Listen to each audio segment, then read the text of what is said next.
Can you really win your wife back by yourself? It may seem difficult when you have experts saying stuff about marriage like this. A mentor of mine once told me, you should always marry your second husband first. And so many men are really confused as to why women are initiating divorce at such a high level. Women initiate about 75% of divorces. And there are multiple reasons for that. What one reason is that women are higher in trait neuroticism. They're more sensitive to negative emotion. Well, and by the way, most people who are thinking about, women included, thinking about divorce, they really don't want divorce. What they want is an end to the pain. Now, I know on the surface, it may seem logical that winning your wife back by yourself is harder than if she was on board. But I'm going to show you through my personal story as a therapist and the 4 L's I developed over the past years about how to actually win your wife back by yourself, and to show you that it's actually easier than if she was there trying to work things out with you. First, let's tell you why couples counseling is less effective than winning your wife back by yourself and all these other traditional methods. You know, I started off as a couples therapist. I am a licensed therapist. And when I first started working with couples, they would come in there and it was like I was referee between the two of them. Now, I could share with you plenty of examples, but let me just share with you one story of one of my first couples I started working with. The husband was the nicest, coolest guy I've ever met. And his wife was, I'm not gonna sugarcoat it for you. I'm sure she was a nice person in other domains of her life, but where she was at in the marriage at that time, she was coming off as a stone cold bitch. I mean, every single time that her husband was speaking, she would sit there and just roll her eyes. And of course I called it out, but I'm just thinking to myself, like, why do you want to save this? I was thinking in my mind to the husband. And there were so many techniques and things I was trying, and I just felt like an hour once a week just wasn't enough. We would actually make progress a little bit in the session, but then they would come back the next week and say, yeah, we had a good date, but it felt forced and all these other things happened and we went on this vacation. And I remember him telling a story about how she was being sexual or speaking sexual with a bartender when he was right there in earshot hearing it. And I was just thinking to myself, like, why are you allowing this? And there were so many things I wanted to tell him about female psychology, things I didn't learn in graduate school, but rather through personal development and a bunch of other books and personal experience and guys I was helping with my dating coaching at the time that worked to get women back that I'm going to show you in this video, that I couldn't tell him because it wasn't professional. I didn't learn it in school, so I felt like I couldn't tell him with his wife there. But ever since I've developed and then taught so many men these fundamental truths I'm about to tell you right now, I've seen a dramatic improvement in the amount of marriages I've saved since then. It's actually sad. I followed up with him a couple years later just to see how he was, and I did a Zoom call with him, and he was sitting there in an apartment by himself, he was telling me about his online dating experience, and I just saw a man that was such a nice guy and deserved to be happy, just broken. So I wanted to give him a hug, to be honest, man. See my parents divorce, and it reminded me of that, like my dad, just someone who just didn't know what to do. And that was one of many reasons of me learning a better way to help save men's marriages, because there really is this divorce devastation going on in our nation right now. I'm not going to go too much on this story about why it's important to keep the family unit together, but I think the family nuclear unit is able to keep our society together and our communities. So that being said, let's jump into the first L. When your wife initiates a divorce, the first L you must do is to listen. Now, when I say listen in this context, what I mean is she's most likely going to ask for space of some sort. She's going to want to move out. She is just going to want you to give her some type of space. Even if she's in the same house, you have to give her emotional space. And what so many men do incorrectly is when she's pulling away, that's her way of protecting herself. She's this avoidant, stubborn woman. Is that your wife? Does that sound right? Because you're anxious and you want to solve problems, you go toward. And she needs the separation to reanalyze things and to calm down, right? To not be so reactive. But the more you chase after her, the more anxiety you have, it makes her pull away even faster. And so when I say listen as this first L, if she wants space, take that space, let her have it. Sometimes this is called no contact or smart contact.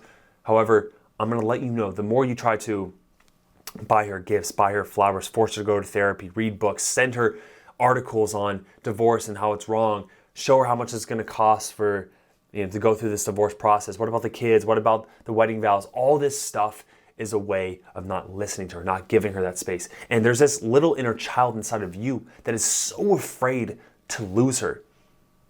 However, if you continue with the same exact process of smothering her, of not giving her that extra space, I can guarantee you she's going to leave you.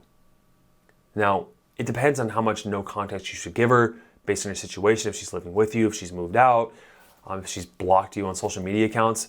And there are a bunch of videos on no contact on this channel. There's a playlist you can check out after this video is over to see exactly how you should engage no contact before you go on to the next L. All right, the second L is to learn. Now, so many guys, what they'll do is when the wife is feeling emotionally disconnected from you, they'll search for answers. You will search for answers, right? And oftentimes your brain, your rational brain, is going to want to find rational, logical reasons for why there is this emotional disconnect.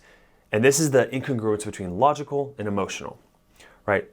Most women, they will not tell the truth about why she is disconnected from you, why she wants separation and divorce, for two reasons. She either doesn't want to hurt you and be honest with you, which that sucks because she doesn't feel safe enough with you, or she's not even aware of why she truly doesn't want to be with you. And the women that aren't aware, they'll often say things like, I just don't feel it in my heart. I love you, but I'm just not in love with you. We just don't have that passion anymore. I don't know, I just feel different. We're growing apart. All of these things are reasons why she doesn't really know the true reason, which we'll get to the true reason in a second. But you must identify the core root issues. See, here's what happens if you don't.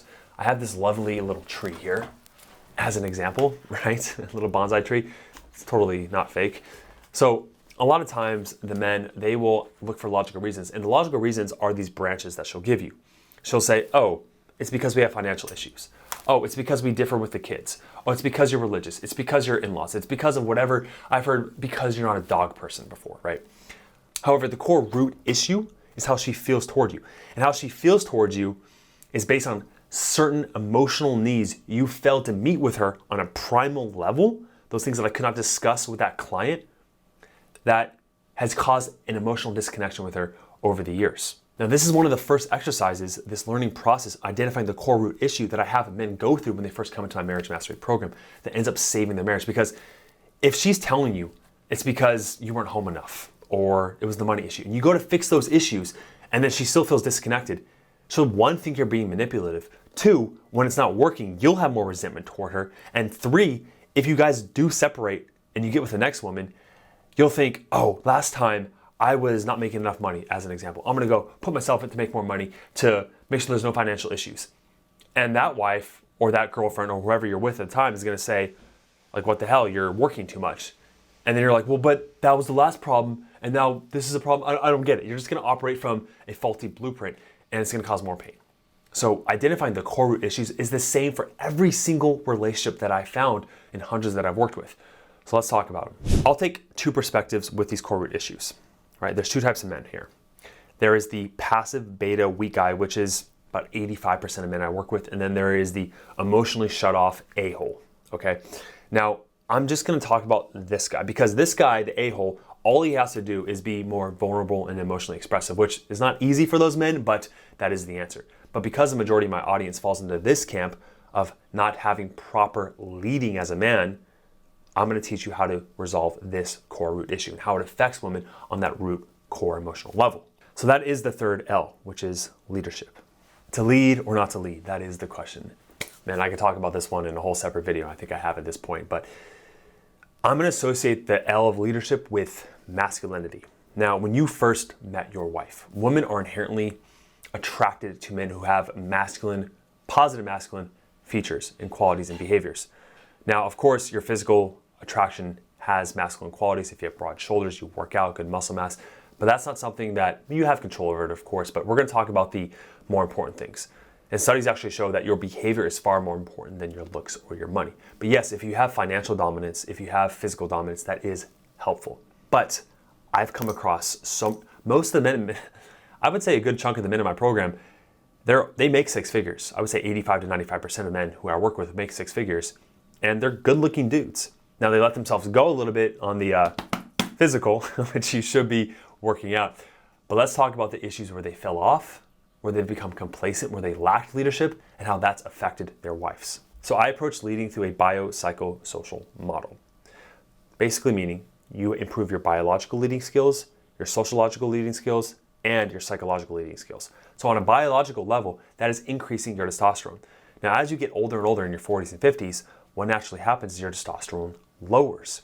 If you haven't got your testosterone checked, I highly recommend it. And you could take TRT if that's something your doctor recommends. I'm not going to give you medical advice. I'm not a doctor. However, I personally try to maximize my testosterone as much as possible naturally. And the way you do that is I bought this Aura ring right here. I'm not flipping you off. This Aura ring tracks my sleep. If you are getting crappy sleep, it is adding stress. It is lowering your testosterone. You need to be getting good quality sleep. I notice on the days I get good sleep, I lift more in the gym. I feel more confident, relaxed. I am just operating on higher cylinders, okay? Working out, moving heavy weights 3 to 4 times a week is also another thing. But getting sunlight as well, getting outside as much as possible for an hour a day. Take vitamin D3 if you're not. All these things help your biological testosterone increase. But more than anything else is avoiding complacency. You must be leaning into your edge and giving yourself challenge and competition. Okay, for some men, it's joining a sport. It's like doing something, again, a new hobby, something that you can challenge yourself. If you are not challenging yourself as a man, you are getting complacent. It is like you're essentially dying, right? That competitiveness, that drive, that ambition, women are so freaking attracted to that. You have no idea. And if you lost it, if you're going through the motions of life, I go to work, I come home, I watch my TV, I blah, blah, blah. It is boredom to them. They want you to take them on an adventure. They want you to teach them new things. They look up to a man who lives that type of lifestyle. You must be risking things. Put yourself in uncomfortable situations. This is extremely important to increase your testosterone on that biological level, which will help you with your masculinity more than you're aware of. Psychologically speaking, a lot of men, they have fallen off on their masculinity because they have really poured everything into being a good father and a good husband. And they've stopped doing things that have made them feel independent in themselves.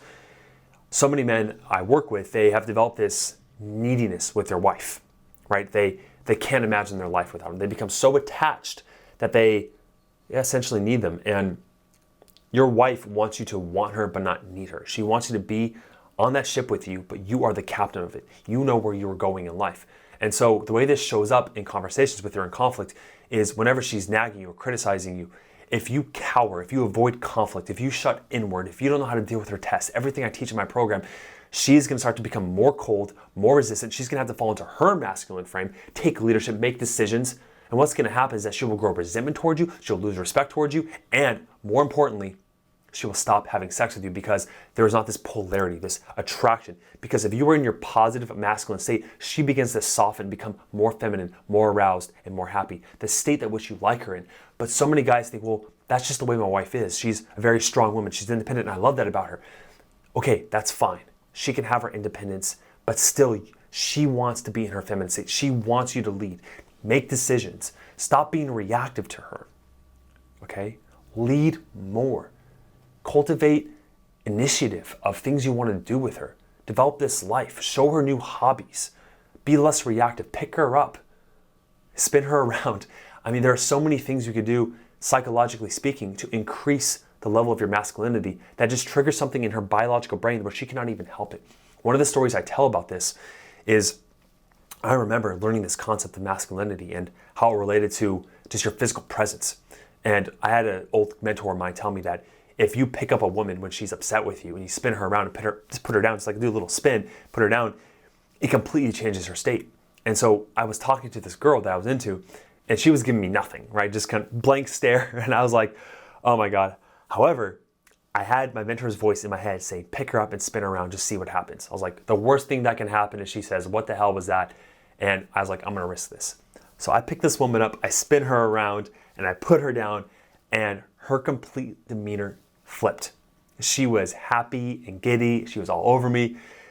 I'll let you finish the rest, but we ended up dating for a while, okay? And all from just one masculine behavior, picking her up and spinning her around.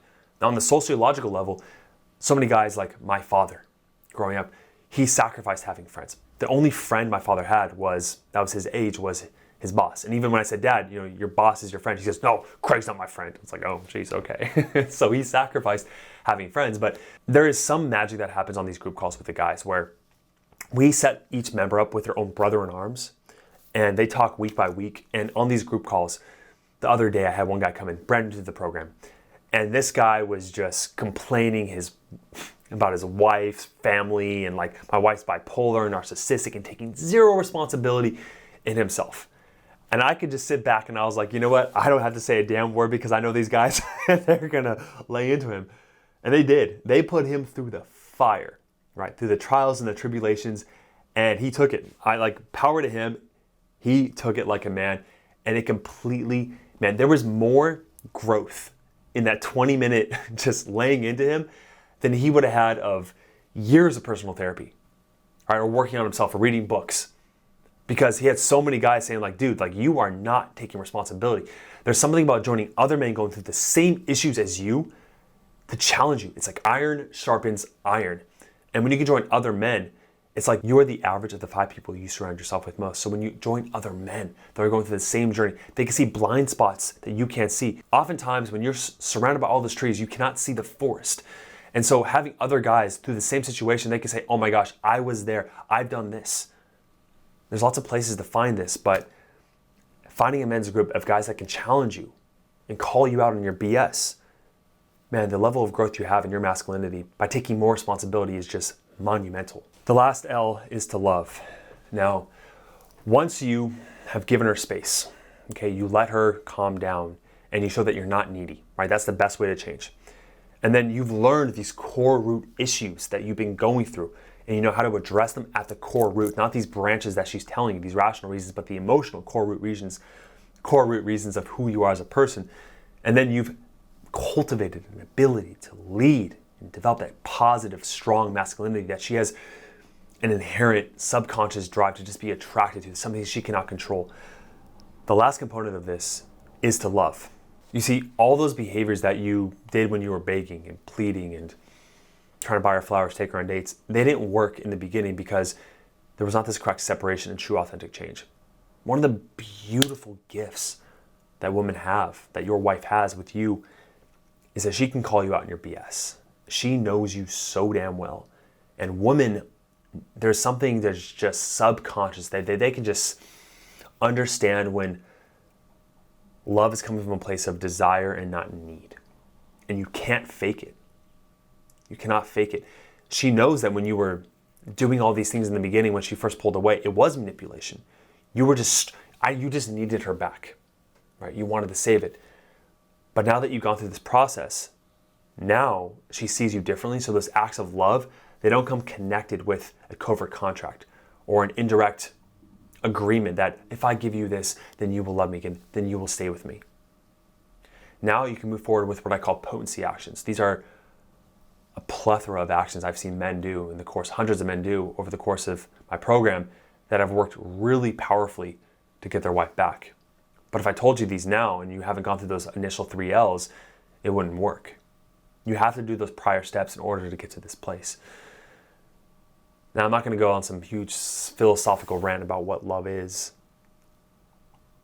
Maybe I will. What do I feel about love? Love is one of those words that it's like so watered down. It can be used for so many things. Like, you can love your kids, you can love playing the sport, you can love your favorite food, and you can love your wife. And those are all different feelings, right?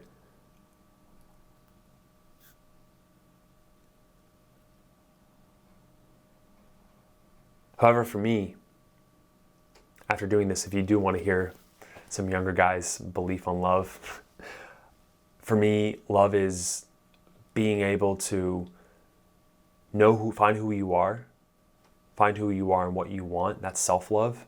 Living congruently through that, and then listening to that inner voice in your head that knows that she's the right person for you. And whenever she puts up those walls to push you away, you are able to help her find love within herself. When you can help someone else find love within themselves and love themselves by giving them love when they're the hardest to do so,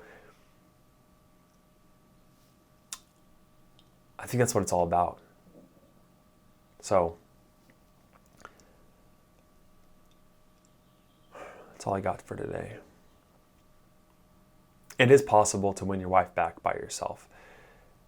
At this point, I've saved hundreds of marriages. Every single day we're saving marriages. I'm talking to guys, interviewing them, about their story.